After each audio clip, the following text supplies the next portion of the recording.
This is a question for Mr. Chitterelli. Every candidate thinks our electric bills are too damn high. But our electric market was deregulated in 1999 when we still had a Republican governor and legislature. That law required a few years of mandatory rate discounts, but they're long gone. You've said you'll replace weak regulators, but how can any regulator control a deregulated market with rates now driven by that market? So I think we've come to the conclusion, Micah, that maybe deregulation hasn't worked as well as we thought. And I think it's a time for New Jersey to give serious consideration, depending on what we do next with regard to energy independence. There is talk about pulling out of PJM. The Democrats are blaming PJM for everything right now, but that's not the right thing to do. They're to blame for what they've done in terms of energy. We closed our last coal burning plant. We put an unofficial moratorium on the burning of natural gas to generate electricity. They haven't expanded our nuclear footprint in South Jersey. That all changes on day one of Governor Chitterelli's administration. We'll have a new energy master plan. We're going to lift the moratorium on burning natural gas, clean and safe natural gas to generate more electricity. We'll put a shovel in the ground with regard to a fourth nuclear reactor in South Jersey. 5 footprints have already been approved. We don't have to go through the FERC process, which really lessens the time period for getting the nuclear power plant approved. And so these are the things that we have to do. This administration and the Democratic legislature was complicit in letting Phil Murphy put everything on wind. It has failed. John Vrabnik. The Democrats, and to be honest with you, I get along with the Democrats, but they pick politics over policy. What they do is they determine that this state is going to go 100% green. The problem is it wasn't a practical approach. I say that over and over again. They pick a political lane without using any common sense. So what did they do? They invested all of their efforts in offshore wind. Despite the legislature giving them $1 billion for Ørsted, they could not do offshore wind. Phil Murphy and the Democrats want to ban all fossil fuels. Interesting, very political, but practically it doesn't work. What we need is common sense and multi-sources of energy in this state. Bill Spadia.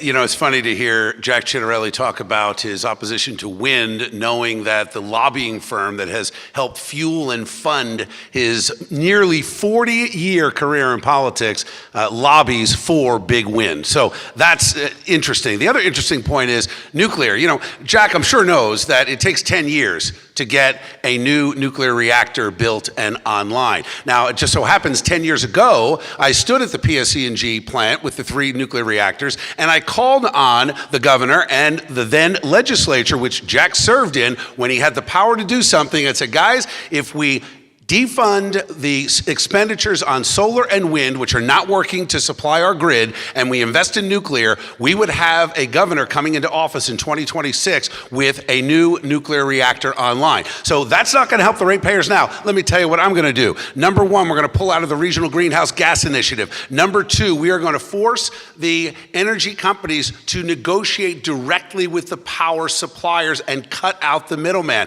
Number 3, by executive order, we're going to end the electric vehicle mandate. We're going to end the energy master plan. We're going to let the market come back. Natural gas, methane, and nuclear are our future. Time is up. Micah, follow up. Does nuclear need to go at Oyster Creek or in Salem, or are there new spots in the state that you would consider? There are 5 footprints already approved, Micah, down in South Jersey, so why not use one of those footprints? Mr. Spady is wrong on the timeline. The new modular nuclear reactors can come online within 6 years. Think about where we would be today if Phil Murphy hadn't bet all on wind and to put a shovel in the ground 6-7 years ago on the next nuclear reactor. The 3 we have down there provide 40% of our electricity here in the state with 0 carbon emissions. But get ready for attacks on every given issue tonight. I think it's an acknowledgement of where the polls are. Bill Spadia. Bill Spadia, you wanted to follow up. Bill Spadia. This from a man who spent millions of dollars trying to tear me down. Well, Jack, I'm still here. And I'll tell you something. What is really interesting is, again, he admits he was in the legislature at a time when he had the power to do something. He chose politics and lobbyists over ratepayers and real people. And I'll tell you this, we can not only get our natural gas online, we could be energy independent within 18 months to 3 years. We have to take the peaker plants, these are the combined cycle plants, and make sure that we allow them to go from being there to supply 400 megawatts at peak energy and get them full steam up to 1,300. We could be energy independent literally within a year and a half. John Bradnick. Well, I'm just hoping that tonight's debate doesn't turn into a Jerry Springer show again. Yeah, the bottom line is, let's respect the time clock, let's respect the candidates, and let's stay with the substance. And in the general election, none of this is going to help us. Let's concentrate on the Democratic policies that have put our state in a situation where we're unaffordable, energy costs are off the charts, and of course, we're closing prisons as opposed to putting people in prisons. Let's stay with the issues.